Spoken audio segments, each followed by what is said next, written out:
प्रधानमंत्री नरेंद्र मोदी कल कानपुर में तकरीबन 21,000 करोड़ की विकास योजनाओं की सौगात देंगे। पीएम मोदी के कार्यक्रम को लेकर बीजेपी नेताओं में उत्साह देखने को मिल रहा है। पीएम के दौरे को लेकर बीजेपी सांसद रमेश अवस्थी से न्यूज स्टेट संवाददाता ने खास बातचीत की। क्या कुछ कहा है, सुनिए। हमारे साथ बात करने के लिए बीजेपी सांसद रमेश अवस्थी जी मौजूद हैं। सर, ये बताइए, कल पीएम का दौरा है, कौन कौन सी प्रमुख योजनाएं हैं जिनकी सौगात शहरवासियों को देने वाले हैं? देखिए, माननीय प्रधानमंत्री जी देश के तीसरी बार प्रधानमंत्री बनने के बाद पहली बार कानपुर आ रहे हैं, तो कानपुर वासियों में उनके दौरे को लेकर काफी उत्साह है, कार्यकर्ताओं में उत्साह है। कार्यकर्ता पूरी तरह से उनके स्वागत करने के लिए तैयार है। और माननीय प्रधानमंत्री जी कानपुर में लगभग 20,000 करोड़ से अधिक की विकास की परियोजनाओं का उद्घाटन एवं शिलान्यास करेंगे और आगमन के बाद और भी कई विकास की परियोजनाओं की घोषणा भी कर सकते हैं। इन विकास परियोजनाओं के अलावा कानपुर वासियों की जो सबसे बड़ी मांग थी जाम की समस्या को लेकर, वो थी अनवरगंज से लेकर मंदना तक का रेलवे का एलिवेटेड ट्रैक, जिसको माननीय प्रधानमंत्री जी ने अपने दौरे से पहले ही उसकी स्वीकृति भी प्रदान हो गई है और उसका टेंडर भी निकल गया है और जुलाई के बाद उसमें निर्माण कार्य भी प्रारंभ हो गया। तो आप मान लीजिए कानपुर के वासियों को इससे पहले उन्होंने एक बहुत बड़ी सौगात दी है। इस तरीके की अन्य भी विकास की सौगात कानपुर वासियों को मिल सकती है, ऐसा हम भरोसा रखते हैं। निश्चित रूप से हम सभी लोग सेना के शौर्य के लोग गौरवान्वित हैं। इसलिए ऑपरेशन सिंदूर की सफलता के बाद हम लोगों ने माननीय प्रधानमंत्री के आगमन पर जगह जगह ऑपरेशन सिंदूर की सफलता के होर्डिंग और बैनर लगाए। वहीं इस मामले में हमने योगी सरकार में मंत्री और पीलीभीत जिले के प्रभारी मंत्री बलदेव सिंह औलख से भी बात की। उन्होंने बताया कि जो ऐसे मामले आए हैं उस पर कार्रवाई की जा रही है। पीलीभीत जिले में धर्मांतरण के कुछ मामले सामने आए हैं, जिसके बाद वहां पर जांच चल रही है और इसी मुद्दे पर बातचीत के लिए इस वक्त मेरे साथ योगी सरकार के मंत्री और पीलीभीत जिले के प्रभारी मंत्री बलदेव सिंह औलख जी हैं।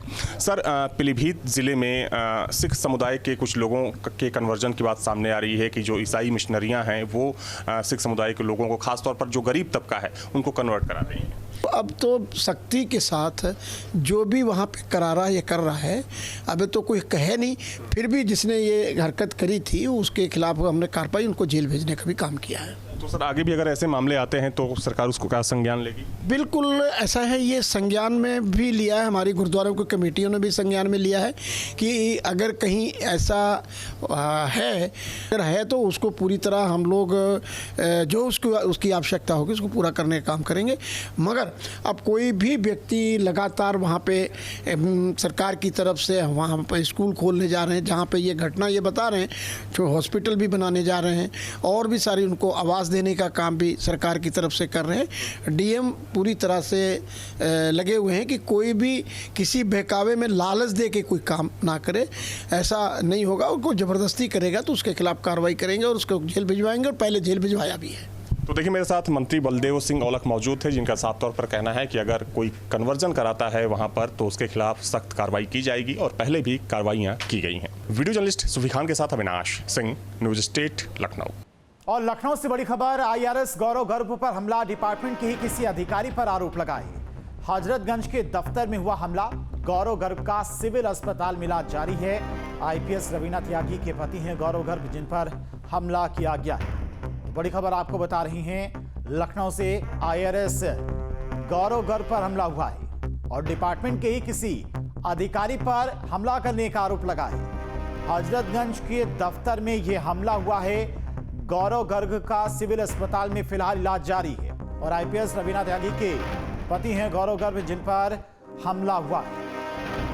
बड़ी खबर, दिल्ली एनसीआर में बदला मौसम का मिजाज, भीषण गर्मी से लोगों को मिली राहत। नोएडा में झमाझम बारिश से मौसम सुहाना, गोरखपुर में भी आंधी के बाद हुई बारिश। तो बड़ी खबर आपको बता रहे हैं, दिल्ली एनसीआर में बदला मौसम का मिजाज, भीषण गर्मी से लोगों को राहत मिली।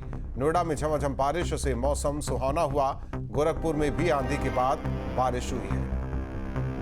तो बड़ी खबर आपको बता रहे हैं, दिल्ली एनसीआर में मौसम का मिजाज बदला, भीषण गर्मी से लोगों को राहत मिली है। नोएडा में झमाझम बारिश से मौसम सुहाना हो गया। वहीं गोरखपुर में भी आंधी के बाद बारिश हुई है, तस्वीरें आपको दिखा रहे हैं। झमाझम बारिश दिल्ली एनसीआर में, तो वहीं गोरखपुर से भी तस्वीर आई है जहां बारिश हुई है। तो दिल्ली एनसीआर में मौसम का मिजाज बदला, भीषण गर्मी से लोगों को राहत मिली है। नोएडा में झमाझम बारिश से मौसम सुहावना, गोरखपुर में भी आंधी के बाद बारिश हुई है। तो दो तस्वीरें आपको दिखा रहे हैं जहां बारिश से बचने के लिए लोग टिन शेड का सहारा लेते नजर आए। पहली तस्वीर गोरखपुर की तो दूसरी तस्वीर नोएडा की। तो ये तस्वीरें आपको दिखा रहे हैं। गोरखपुर की तस्वीर देखी, तेज हवा के साथ झमाझम बारिश हुई है गोरखपुर में। तो दूसरी तस्वीर नोएडा की, यहां भी तेज हवाओं के साथ बारिश हुई है, लोगों को गर्मी से राहत मिली है। तो बड़ी खबर और तस्वीर भी दिखा रहे हैं बारिश की। ये तस्वीर देखिए, बारिश से बचने के लिए लोग टिन शेड के अंदर नजर आए। तो वहीं दूसरी ओर झमाझम बारिश नोएडा में दूसरी तस्वीरें आप देखिए। तो पिछले कई दिनों से पड़ रही गर्मी से लोगों को राहत मिली है। तो दिल्ली एनसीआर में मौसम का मिजाज बदला, तो दूसरी ओर गोरखपुर से भी मौसम के बदलने की तस्वीर सामने आई है। तो ये तस्वीर गोरखपुर की जहां झमाझम बारिश हुई है। तो पिछले कई दिनों से पड़ रही गर्मी से लोगों को राहत जरूर मिली है। तो ये तस्वीर देखिए, गोरखपुर की तस्वीर जहां तेज हवाओं के साथ झमाझम बारिश हुई है। तो पिछले कई दिन से गर्मी पड़ रही थी और इस बीच बारिश के फुहारों ने लोगों को राहत जरूर दी है। तो दिल्ली एनसीआर में मौसम का मिजाज बदला, तीन अलग अलग तस्वीरें आपको दिखा रहे हैं। एक तरफ नोएडा की तस्वीर देखिए तो दूसरी ओर गोरखपुर की तस्वीर देखिए। वहीं जम्मू कश्मीर की तस्वीर आपको दिखा रहे हैं जहां जमकर ओले गिरे। तो मौसम में किस तरीके से बदला, बारिश, तेज हवा चल रही है तो कहीं ओले गिर रहे हैं। वहीं इस मामले में हमने योगी सरकार में मंत्री और पीलीभीत जिले के प्रभारी मंत्री बलदेव सिंह औलख से भी बात की। उन्होंने बताया कि जो ऐसे मामले आए हैं उस पर कार्रवाई की जा रही है। पीलीभीत जिले में धर्मांतरण के कुछ मामले सामने आए हैं जिसके बाद वहां पर जांच चल रही है और इसी मुद्दे पर बातचीत के लिए इस वक्त मेरे साथ योगी सरकार के मंत्री और पीलीभीत जिले के प्रभारी मंत्री बलदेव सिंह औलख जी हैं। सर, पीलीभीत जिले में सिख समुदाय के कुछ लोगों के कन्वर्जन की बात सामने आ रही है कि जो ईसाई मिशनरियाँ हैं वो सिख समुदाय के लोगों को, खासतौर पर जो गरीब तबका है, उनको कन्वर्ट करा रही हैं। अब तो सख्ती के साथ जो भी वहाँ पे करा रहा है ये कर रहा है। अभी तो कोई कहे नहीं, फिर भी जिसने ये हरकत करी थी उसके खिलाफ हमने कार्रवाई, उनको जेल भेजने का भी काम किया है। तो सर, आगे भी अगर ऐसे मामले आते हैं तो सरकार उसको क्या संज्ञान लेगी? बिल्कुल ऐसा है, ये संज्ञान में भी लिया है, हमारी गुरुद्वारों की कमेटियों ने भी संज्ञान में लिया है कि अगर कहीं ऐसा